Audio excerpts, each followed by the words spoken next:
What's up, guys? This is the Violent Casket, home to the lamest taste. My name is Nick. You can check out my YouTube channel at the Violent Casket, all one word. You can just like, subscribe, and comment. It's the best. Hit the bell. We do a ton of stuff like weekly comic book reviews, TV and movie reviews, trailer reactions. This is a review of episode 4 of House of Dragon, the Game of Thrones prequel show on HBOmax. This episode premiered September 11th, 2022. I am a week behind on everything, which sucks, but we will do what we have to do. We will be reviewing every episode after I watch it. If it comes up late, who cares? Amazing episode. We're getting into all that Targaryen stuff that was always talked about in Game of Thrones, about incest and all sorts of stuff. We saw it, right? We saw, I still can't pronounce her name correctly. Renara? I'll get it eventually. She's all over the place. She doesn't know who she wants. She doesn't want a husband. She can't pick this guy. She's with her uncle. Then she's with her personal night guard. She's all over the place. It was interesting to see her flip flop and express herself. It was a little weird. It was definitely creepy. It was definitely the creepiest and most out there visually episode yet.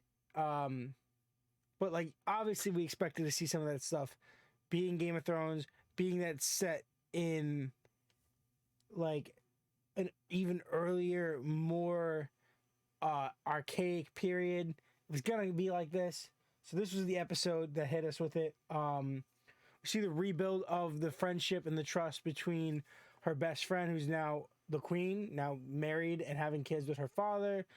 The whole dynamic, power dynamic of kids and people are crazy. The brother gets kicked out of the kingdom again, has to go back to the Vale.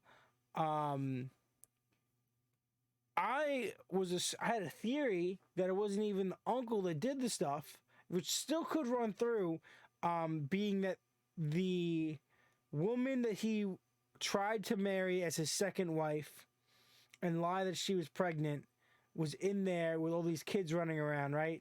As her like little messengers and stuff. She's like, I've changed, I've done this, I've done that.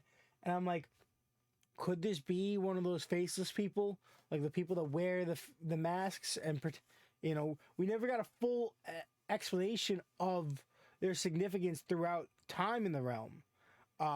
They got made, but like it wasn't until much later that they were really established and it was shown that they existed. So how much did they do in the past? How long have they existed? Could she be one of the early ones, or could she just be in the chain? It would be really interesting if this woman had kidnapped Damon and pretended to be him, did all this stuff with his niece to make him look bad and get expelled. That would be really interesting. That's my theory that I want to happen. But Damon takes responsibility, but he could just be doing that to do that. Because he seems like he just hates himself. Trying to think what other stuff. Oh, the Hand of the King. So this whole relationship is weird. So you have the king, right? The king and his daughter and the king's brother, like the main three characters. But the daughter's best friend is now married to the king and having kids. So her siblings are her best friend's kids. Weird. She hooked up with her uncle. Weird. The Hand of the King is her best friend's father. So the Hand of the King's daughter is married to the king. Strange. She duped him. She got him. The daughter finally convinced the dad that this guy has nothing but like bad intentions with the throne. He's saying all this stuff, relaying all this information because if he gets what he wants, what him and the council want is the heir to be removed from the daughter and be back on the son, which is his grandson. So it's really interesting because if he gets what he wants or what the council wants, he becomes more in control. Because now his daughter not only is married into the queen, but his grandkid is now the king, or the future king. So he has more control. So then easily, once that's established, he could murder the king, and his grandson would technically be in charge because he's not old enough. The daughter and him would have to run the kingdom. That is some sneaky shit. And is what I think he's been planning this whole time, and he just got caught. That's my theory. That's what I think happened. That's what really went down in this episode was the loss of position of the hand, him getting thrown under the bus and exposed. Renaria running around doing some crazy shit, then getting caught, then bailing herself out. Damon waking up in a barn after that stuff, him being wild. He came back and like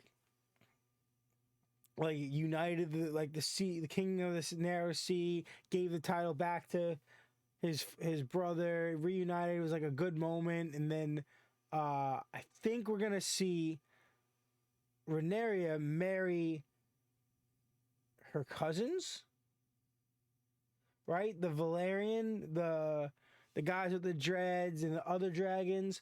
Her aunt is married to their leader, right? So I believe that that's what we're gonna get. Honestly, I think that's what we're leading into, because someone's marrying into that family to gain power over them. So they have to marry into that family to gain more power. So I think that's the direction that we were led to believe is going to happen in the next episode that is out, episode 5. This episode was called King of the Narrow Sea. I know I kind of mentioned Narrow Sea, King of the Narrow Sea. Yeah, visually, this is epic.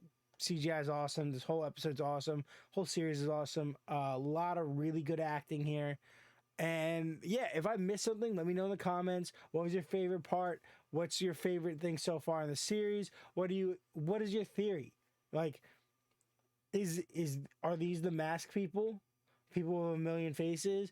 Was the Hand of the King really trying to do that? Let me know what you guys think in the comments. Remember, check out my YouTube channel at The Vinyl Casket, all one word, where you can subscribe, like, and comment for much, much more. Hit the bell. Remember to do me a massive favor and stay lame.